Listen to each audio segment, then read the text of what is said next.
Justin, let me tell you a little bit about our guest today. So we're going to rewind it back a few couple of years. All right. Your boy here, old Uncle Matty, right? I don't know if you remember this, Justin, because we met when I was like 13, right?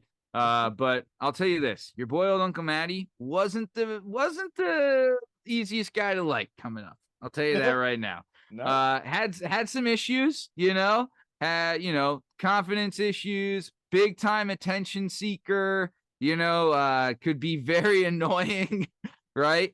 And, there was a lot of people that didn't like old Uncle Matty. I'll tell you that, right?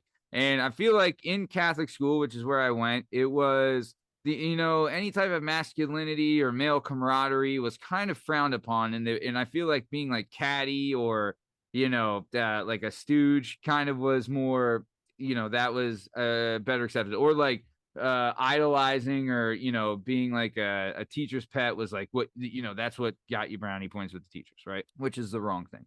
But either way, so coming up, there was some people that didn't like your boy and they're pretty vocal about it, So our guest today, the one and only Brian Madden, I'll tell you this, and he's not gonna like hearing this, but he was the king of the cool. All right. There was nobody cooler than old B-Dog, right? And he coming up, he was cool, but at that time, Justin, and I think it's different now because people are like bullying and woke and all that. Where coming up, being like bullying and woke, they're against bullying. They're against bullying and all that stuff now. But I like that concept though. They're like bullyingly woke. I mean, well, we don't want to get into that, but either way, they them. And then they give you like a wedgie. So, but like they're very tolerant, but they're mean about it. Okay, but coming up though, and I think you would agree, like it wasn't cool to be like nice, like being a jerk to people was cool. Yeah. I got called the F word an unfathomable amount of times. If you liked anything, if you did something different, if you bought something new, if you decided to try and play an instrument, if you liked a type of music that not everyone else liked, if you were in middle school and you didn't have name brand clothing on, oh my god, you rhymed with cabinet. Forget about it. You were cabinet. You're cabinet. He was just on the prowl. But there was a lot of people out there that were like jerks. And when you have a kid who's dude, I'll tell you, I was like a chronic liar. Like because one, back in the day, there was no Google, right? So you could lie about it and get away with it. And I was fucking lying all the time. Dude, I was like a big time liar until like my 20s. When I remember my stepdad said, and he doesn't say a lot, but he says like, yeah, you can only trust half of what Matt says. And I was like, I guess you're right. But either way, so big time liar, but that was making up for like low confidence issues, low self-esteem, and like, the attention seeking behavior. So you would lie to get attention, things like that, right? Didn't make you very popular with a lot of people. And there's a lot of people that are very vocal about it. And there was several times, right, where like people would be vocal about, this guy's a liar, this guy's a whatever. And there's so many times, and I don't know if he knows I knew this, but Brian would stick up for me against those people. Even if I wasn't there and like people were talking about me, he'd be like, nah, Matt's okay. Or, no, I was there. Matt did do that. Because it does suck. Like when I would lie about stuff, it would be like there was a chance it was true because there was some crazy that was true. You know what I mean? Yeah. So there was like such like, oh wow, well this did happen. So this is true. Matt's uncle really was the Philly fanatic. I was over his house one time and I saw his uncle with the costume. The Philly fanatic was the best man at my uncle's wedding. That's a true story. He lived in Lansdale. The original. He lived by Knapp Road, right? Yeah, he was. Yeah, because his van would be in his driveway. We would drive around while doing extracurricular activities and drive past the Philly fanatic. That was a perfect extracurricular activity neighborhood too to drive around. It's very in the cut.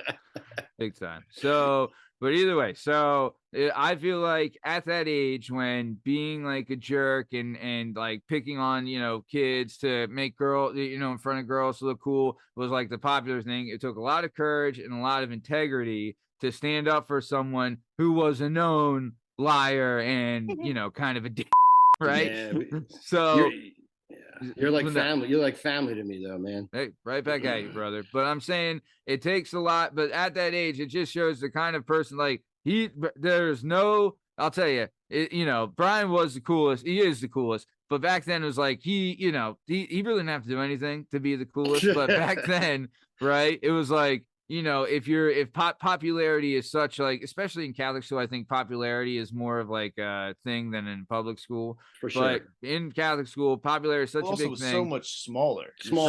Which makes it so much more intimate. Like, yeah. And you had those, like, you had your elementary schools that were like a tight group, and then you all moved together up into you went to school with those kids for 9 straight years forever. Whereas public schools you'd have people intermixing.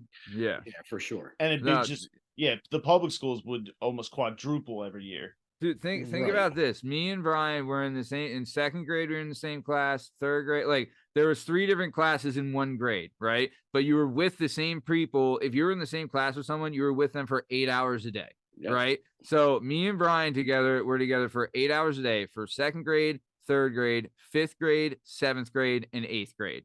Right. Do you go back and look at that in the yearbooks? I haven't, no. But I just remember, like, we were in, I could name the teachers too. 2nd grade, Mrs. McKenzie's class. Yep. 3rd grade, Miss Larson's class. Yep. 5th grade, Miss Evers' class. 7th grade, Mrs. Slimiani's class. And 8th grade, Mrs. Weaver's class. Oh.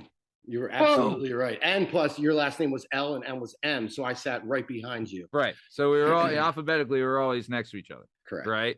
So, but like I was saying, when popularity is like the thing, to do, and it's easy to not stand up and have integrity and have courage, which is a lot of people didn't, and a lot of people wouldn't, especially at that age when being popular is probably the most thing you want to do. It does take a lot of courage and integrity to do that. So that's the kind of guy we're dealing with tonight.